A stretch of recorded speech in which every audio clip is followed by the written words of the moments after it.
learn and so much to gain and also to give. The students seems to be having a lot of questions. When I was there, they asked a lot of questions regarding Muslims and life as a teenager in Malaysia. This is the last workshop that I did. It's called Nagara.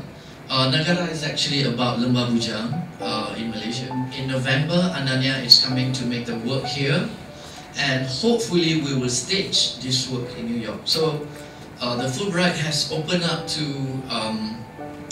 really continuous collaborations between scholars and artists.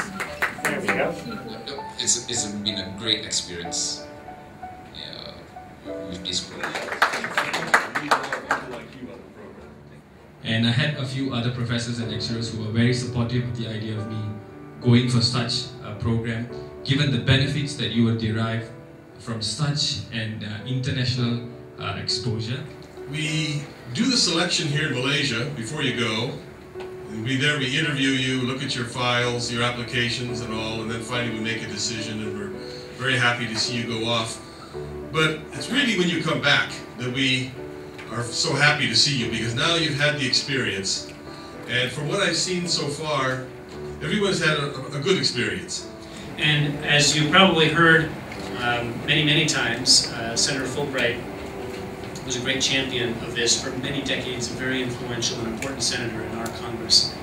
And I think what the Fulbright program has long been the premier U.S. government exchange program. I'm just delighted that you all were able to participate in it.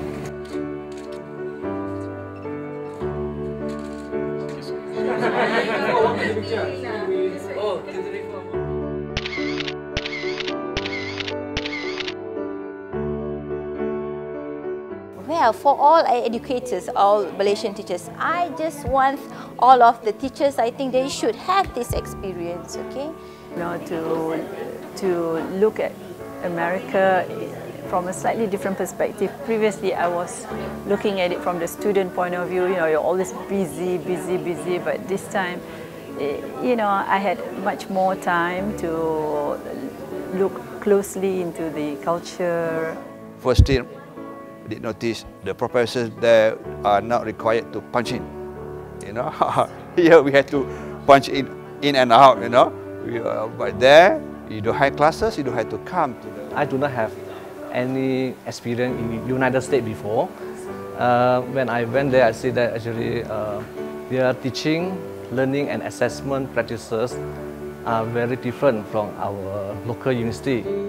I met all the big names in dance, in the dance studies, you know, people who has written books about dance studies. So I managed to meet them and talk to them and ask their opinions about your own work and how you can go forward and things like that. I learned another methodology of doing research, which is the more quantitative methodology, you see. So when I come back, then I would be able to have more tools to do research and evaluation to evaluate the programs here. And the first trip was to Florida, and I was with 2 other zoos attached, and I took the opportunity to visit many other zoos in the US and develop the linkage and the contact and the networking with the zoo people of America and also to our zoo, particularly in Malaysia. I really wanted to come because when Rogaya called me for a meeting, I couldn't come for something, you know.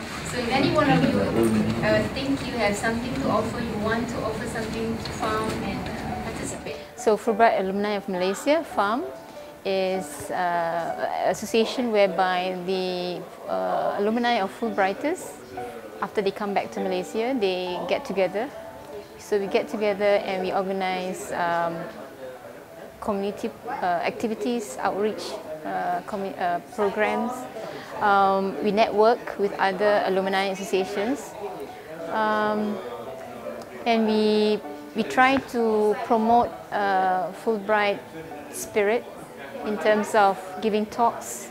Yeah.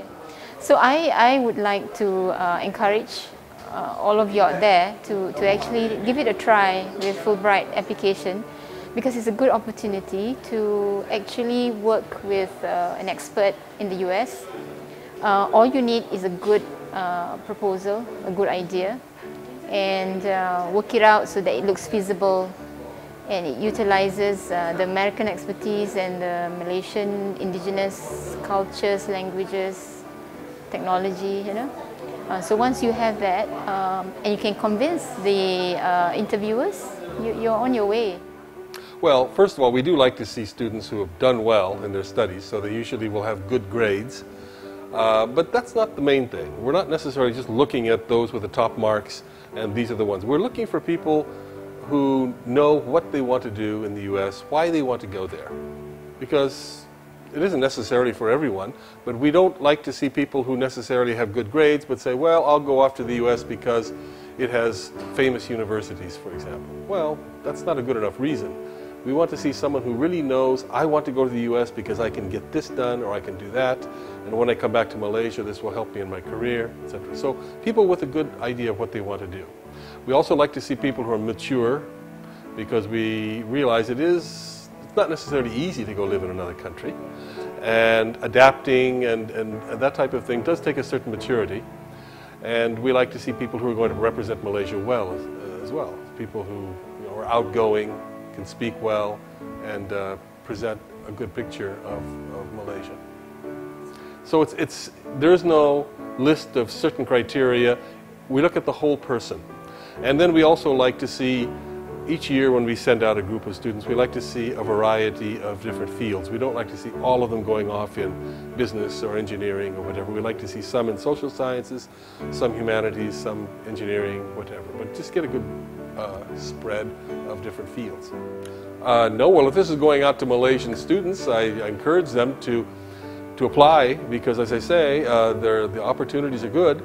If they have any questions or worries, contact us. Contact Kalis here at MACEE, and she can explain the process and set them at ease that it's not so hard, and the whole thing can be done fairly quickly. And we're looking for good people. And if we're just simply, you do not have to be the top of your class in order to get a Fulbright. We're looking for good students who simply know what they want to do and look ready to do it.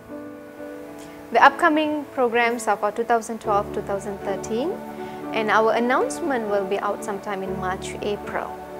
And all our programs are usually closed 1 year ahead.